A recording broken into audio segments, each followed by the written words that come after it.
We have had a productive and successful meeting of NATO leaders today, and I think it was agreed amongst all of us that 70 years after its foundation here in London, it is absolutely true to say that NATO is the most successful alliance in history, and it now guarantees the peace and prosperity of 1 billion people around the world in 29 countries. Now, it will shortly be 30, of course, now that North Macedonia is joining.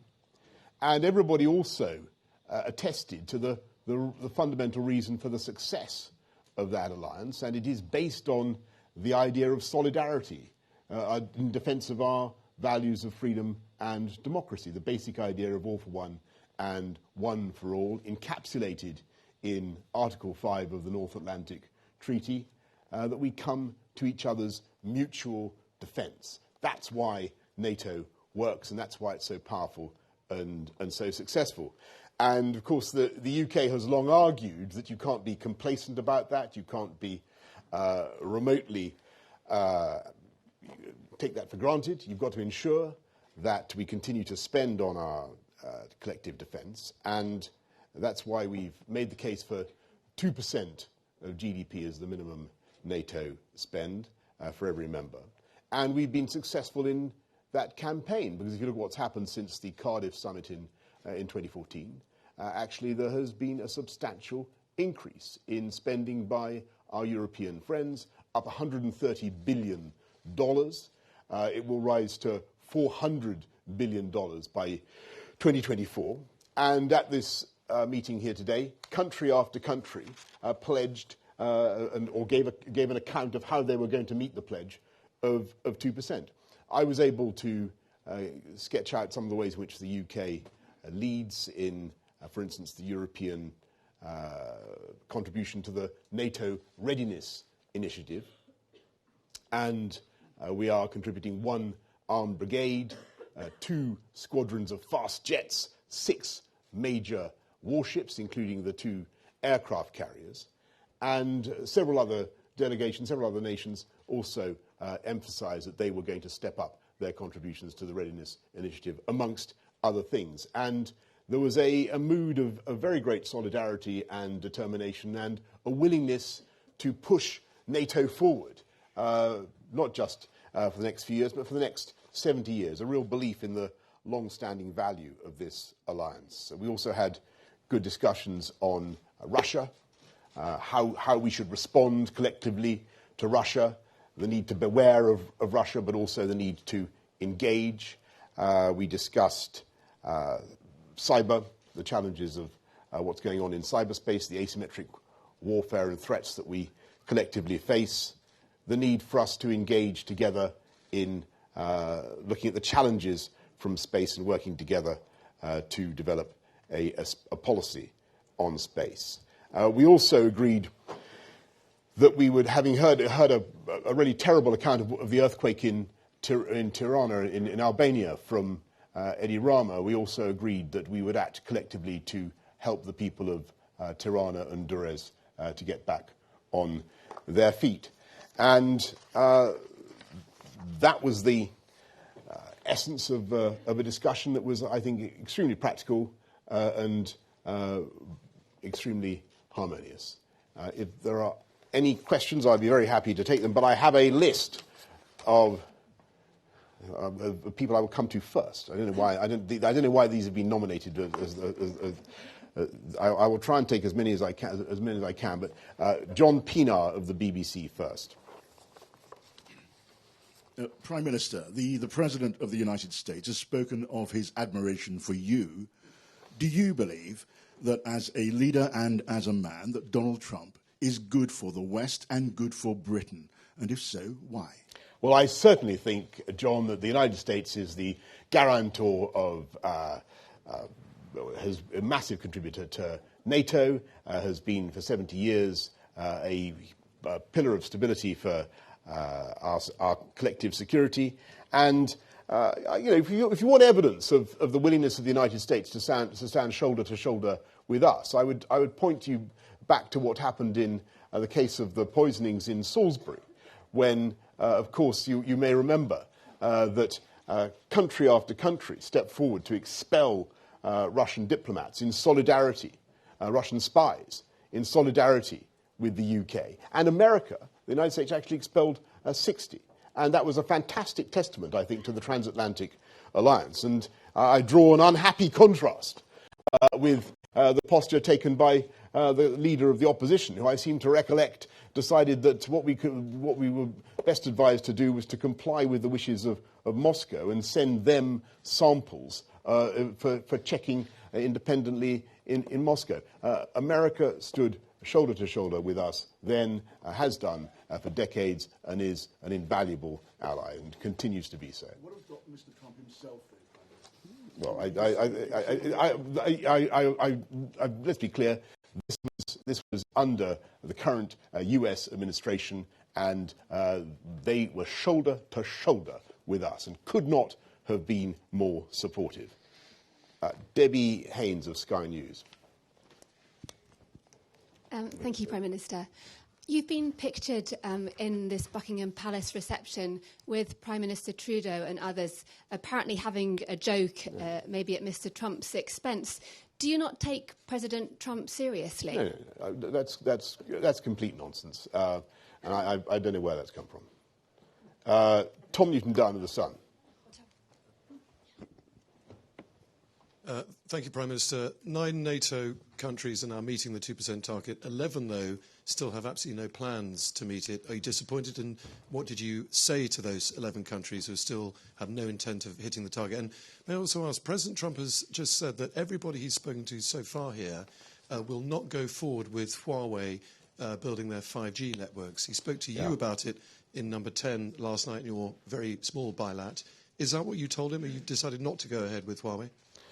Well, on the other countries that are not meeting their 2%, actually there's a large measure of determination to do it. And as I say, delegation after delegation, leader after leader said that they did want to reach the 2% target by 2024. So we're seeing real progress being made. As I say, those pledges now for another $400 billion by EU countries by 2024.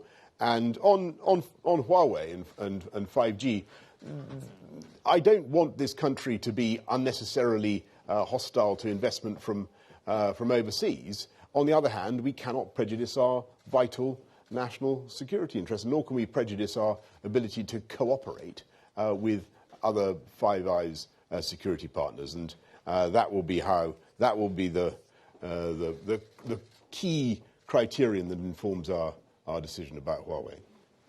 And Larissa Brown of the Mail. Where is Larissa Brown? Thank you, yes. Larissa from the Mail. Sorry. Can I just get clarification on Debbie's question? Are you saying that you weren't discussing Donald Trump last night? And also, has the issue of foreign fighters come up? What are you going to do? Are you going to bring back the Brits from Syria? Thank you. I really don't.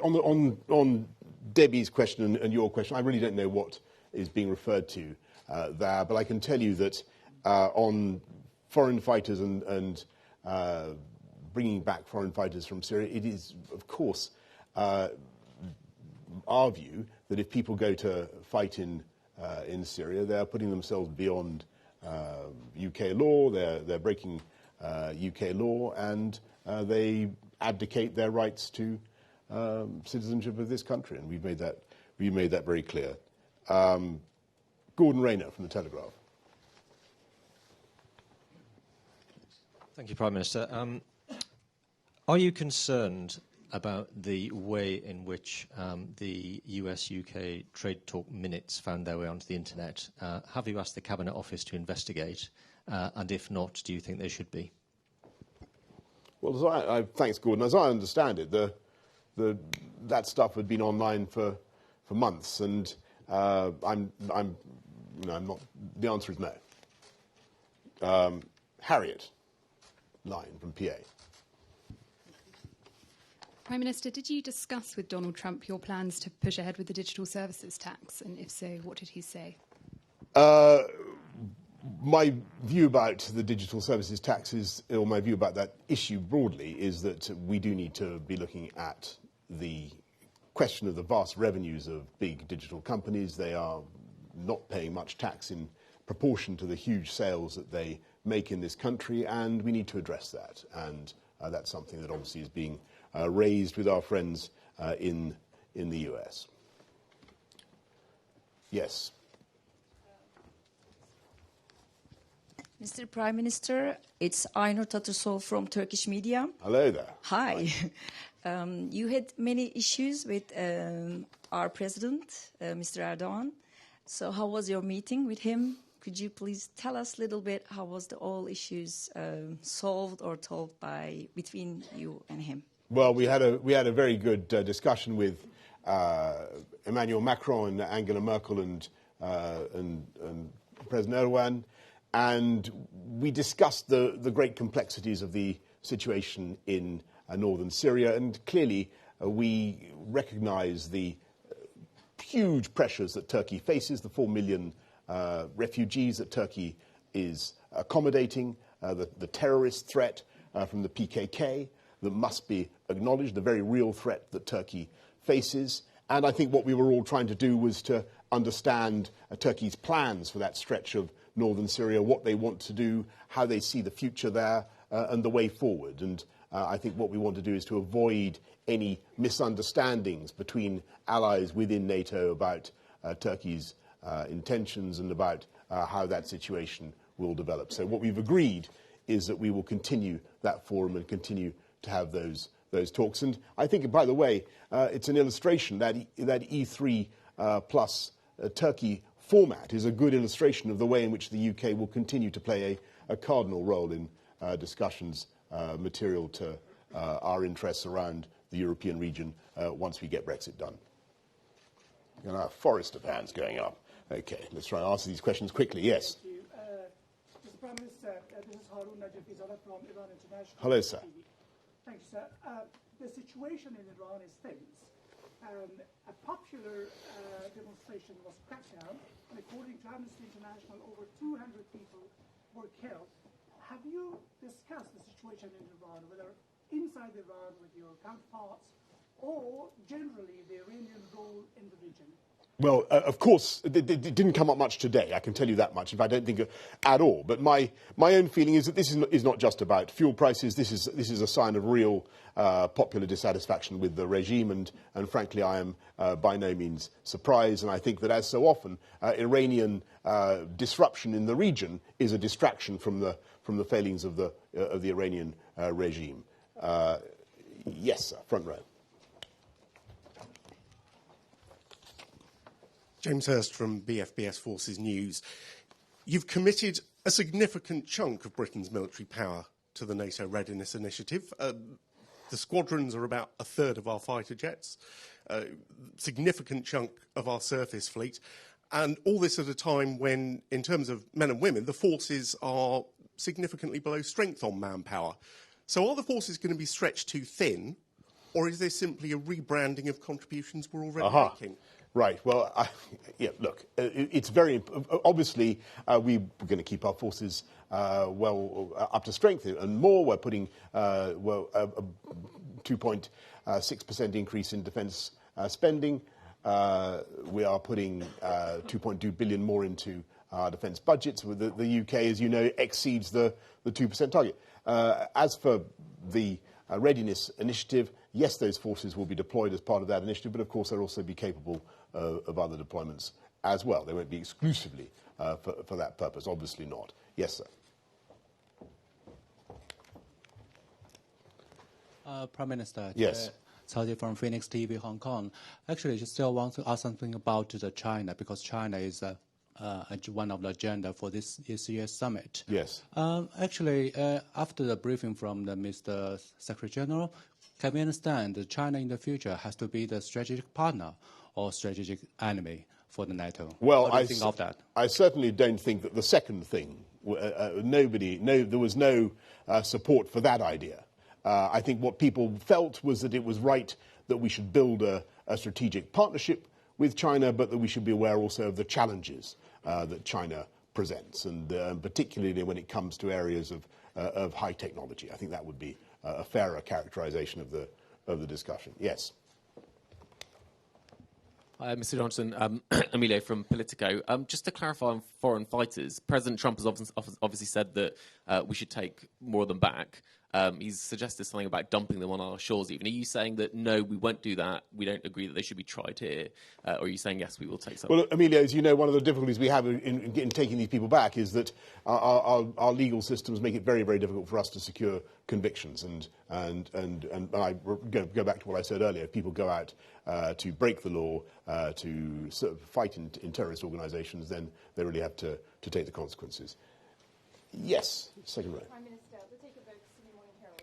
Back on Huawei, when did you decide that the Five Eyes was the most important criteria? And if that's the case, why has your government been incapable of making that decision before you went into PERDA?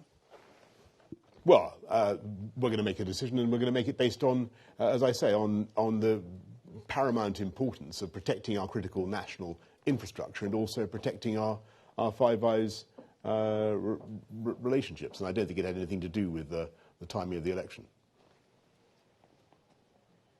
Yes. Front row. Second row. Sarah Glubb from Arab News. Just a follow-up question on Turkey. Did the issue of the Turkey's purchase of the S-400 Russian anti-defense missile system come up in the meeting, and what's the UK's position on this? It didn't come up formally within the meeting. I can tell you that. But normally speaking, there's a convention in the NATO alliance that we purchase defence equipment from other members of the NATO alliance, as everybody knows. Paul Wall.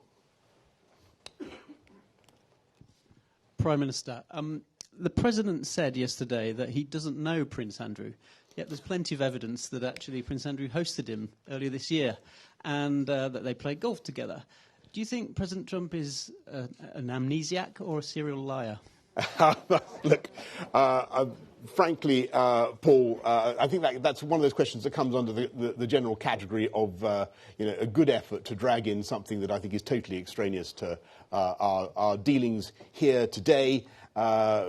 This is about strengthening the NATO alliance. We've had a very successful meeting, a very successful meeting of NATO leaders on the 70th anniversary of NATO, and none of those subjects, I can tell you with absolute confidence, none of those subjects was mentioned in any of the sessions, nor to the best of my knowledge in any of the bilateral meetings that have taken place.